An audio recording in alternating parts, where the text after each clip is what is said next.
simulizi ya kutisha inayohusu siri nzito iliyojificha chini ya ardhi tunayokanyaga. Inaitwa Mwangwi wa Giza. Mwangwi wa Giza. Katika kijiji cha mbali cha Namanga, kulikuwa na mlima mmoja ambao wenyeji waliamini kuwa hauna kilele. Mlima huo ulioitwa Mlima wa Kimya, ulikuwa umefunikwa na ukungu mzito wa kijivu mwaka mzima. Hakuna ndege aliyethubutu kuruka juu yake, na hata upepo ulipopita hapo, uligeuka kuwa mlio wa vilio vya chini kwa chini. Elias, kijana mmoja mjasiri na mwanasayansi wa mambo ya kale, aliamua kuvunja mwiko huo.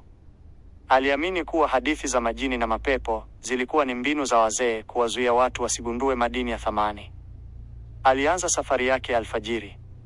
Alipofika katikati ya mlima, aligundua pango lililokuwa limejificha nyuma ya maporomoko ya maji yaliyokuwa yakitiririka damu badala ya maji. Angalau ndivyo ilivyoonekana kwa rangi yake nyekundu iliyokolea.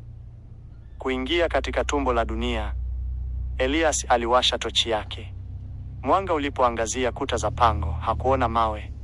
Aliona macho. Maelfu ya macho madogo yaliyokuwa yakimtazama bila kupepesa. Hayakuwa macho ya wanyama, yalikuwa yamechorwa ukutani kwa ustadi wa ajabu, lakini kila alipopiga hatua, alihisi mboni hizo zikimfuata.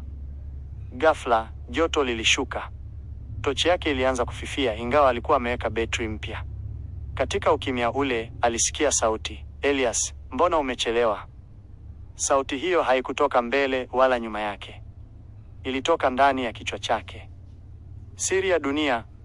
Alipozidi kwenda ndani, alifika kwenye ukumbi mkubwa. Katikati ya ukumbi huo, kulikuwa na moyo mkubwa wa nyama uliokuwa ukidunda polepole. Nguvu ya dunda hilo ilitetemesha ardhi nzima ya kijiji cha Namanga. Kila moyo ule ulipodunda, Elias aliona picha za watu waliopotea kijijini hapo miaka ya nyuma. Walikuwa wamefungwa kwenye mishipa ya moyo ule, sura zao zikiwa zimeganda kwa maumivu ya milele. Dunia haikuwa sayari ya mawe na maji. Dunia ilikuwa kiumbe hai kinachokula. Sisi binadamu tulikuwa kama wadudu tu tunaoishi juu ya ngozi yake, na kila baada ya karne moja, kiumbe hicho kilihitaji chakula ili kuendelea kuishi. Mwisho wa Elias alijaribu kukimbia, lakini miguu yake ilikuwa imenaswa na mizizi iliyofanana na vidole vya binadamu. Alitazama chini na kuona ngozi yake ikianza kubadilika na kuwa kijivu, kisha kuwa jiwe. Alianza kuwa sehemu ya ukuta ule wa macho.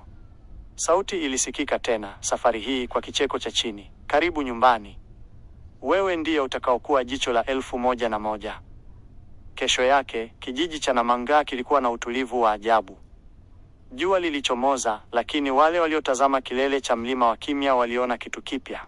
Jiwe moja jipya lenye umbo la binadamu aliyepiga yowe, likimtazama kila mtu anayepita. Ungependa